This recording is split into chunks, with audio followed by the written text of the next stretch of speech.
أول حاجة، أنا هبدأ أنزل لكم كل يوم قصة، وإنتم لازم تساعدوني باللايك والشير والاشتراك بالقناة. كملوا الفيديو للنهاية لأنها مفاجأة. إزيكم يا جماعة؟ جاهزين تدخلوا معايا في رحلة غموض من العيار التقيل؟ لكل جريمة كبيرة في خط رفيع جدا بين إنك تعتبر اللي عملها مجرم أو بطل شعبي. والقصة اللي هحكي لك عنها النهاردة حقيقية 100%، وبتحصلش غير في الأفلام، لكنها حصلت في أمريكا من أقل من 30 سنة، ولسه تفاصيلها بتدرس لحد دلوقتي. إزيكم يا شباب؟ أهلا بيكم في قناة نبراس، المكان اللي هتعيشوا فيه الغموض والتشويق بجد. هنا هنحكي عن الجرائم والقضايا اللي هزت الدنيا، سواء اللي اتحلت أو اللي لسه لغز مفيش حد عارف يفكه. كل حكاية هنا هتخليك تحس إنك جوه القضية، بتفكر وتحلل معانا. لو بتحب الإثارة ونفسك تعرف الحقيقة ورا كل لغز، اشترك في القناة وفعل الجرس عشان ما تفوتش ولا حلقة. وافتكر، كل القصص ممكن تتشابه، بس لما نبراس يحكيها بتحس إنك عايشها من أولها لآخرها.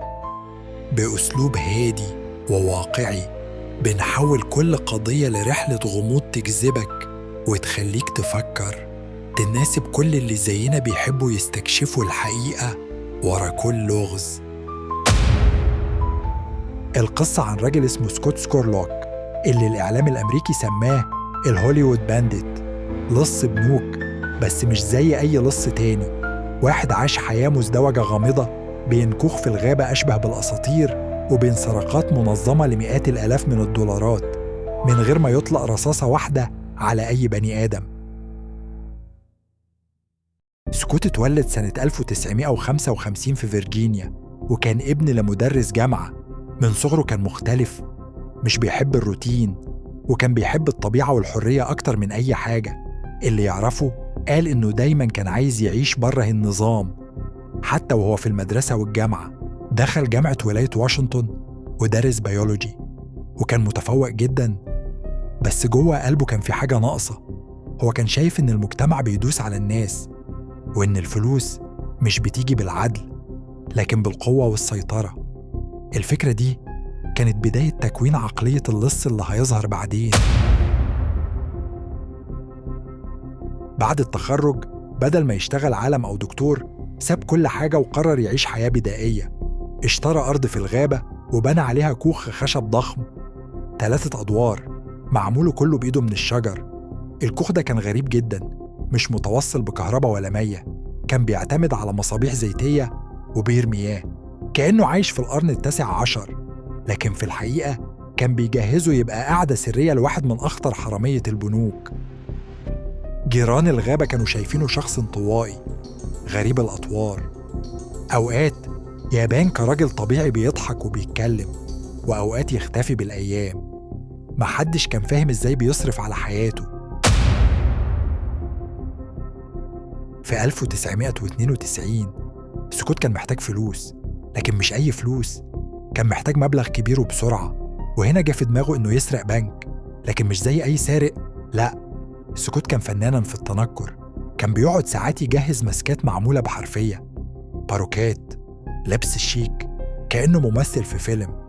أول عملية دخل بيها بنك في سياتل، كان لابس بدلة شيك ونضارة غالية ووش متغير. دخل البنك بهدوء، مد ورقة للموظف مكتوب فيها إنه معاه سلاح وعايز الفلوس فورا. الموظف اتوتر، لكن مفيش أي عنف. سلموا الفلوس وسكوت خرج من الباب كأنه عميل عادي. العملية كلها ما استغرقتش 3 دقايق، ولا حد لاحظه، ولا الكاميرات عرفت تحدد ملامحه. من اللحظة دي سكوت حس بقوة رهيبة، حس إنه يقدر يعملها تاني وتالت وعاشر. من 1992 لحد 1996 سكوت نفذ ما لا يقل عن 17 عملية سطو على بنوك حوالين سياتل. كل مرة كان يغير شكله تماماً، مرة يبان كرجل أعمال، مرة كمزارع، مرة بيماسك كأنه خارج من استوديو هوليوود. ومن هنا الإعلام سماه الهوليوود بانديت، الناس اتقسموا، الشرطة شايفاه مجرم خطير، لكن جزء كبير من المجتمع كان مبهور. ليه؟ لأنه ما استخدمش العنف أبداً، ولا مرة أذى موظف بنك، ولا رفع سلاح في وش حد. كان يدخل ياخد الفلوس ويمشي، لدرجة إن في موظفين كانوا بيقولوا إنهم حسوا كأنهم بيتفرجوا على فيلم حي. الغريب إن سكوت ما عاشش حياة رفاهية، ما اشترى عربيات فارهة ولا فيلات في المدينة. كان بيرجع على كوخه في الغابة يعيش حياة بسيطة كأنه مش محتاج فلوس أصلاً. بس الحقيقة إن الفلوس كانت مخلياه حر. كان يساعد أصحابه بالآلاف من غير ما يسأل، وكان بيصرف على البيت البدائي اللي عامله كأنه حصن سري. لو دخلت الكوخ في الوقت ده كنت هتلاقي جدرانه متخبي فيها رزم دولارات وأقنعة وأدوات تنكر وخطط سرية. بيت أشبه بمسرح جرائم، لكن مليان غموض وإبداع. لكن كل قصة لازم توصل لنقطة سقوط. في 1996 واحد من شركاء سكوت وقع في إيد الشرطة واعترف بكل حاجة. ال FBI ابتدى يراقب سكوت بدقة، عارفوا مكان الكوخ واستنوا اللحظة الصح. ليلة 27 من نوفمبر 1996 القوات الفيدرالية حاصرت البيت. الغابة كلها نورت بكشافات وصوت ميكروفونات بينادي: سكوت، سلم نفسك. سكوت كان جوه وعارف إن اللعبة خلصت.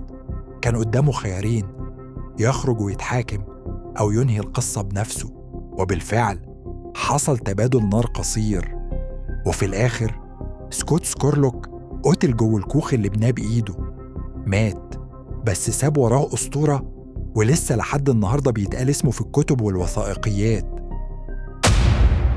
بعد موته الناس فضلت من أسمى. الشرطة قالت ده مجرم خطير خد ملايين الدولارات، لكن ناس كتير في سياتل كانوا شايفينه بطل رومانسي، روبن هود العصر الحديث، لص مؤدب عاش ومات حر.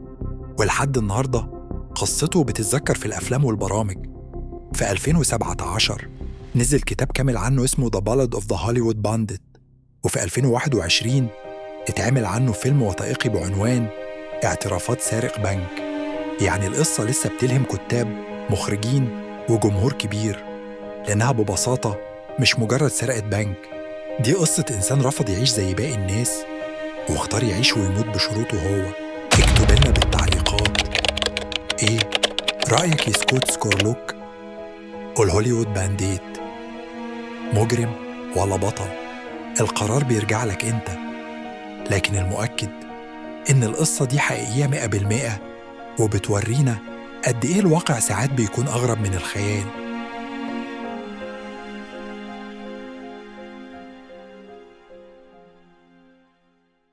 جاء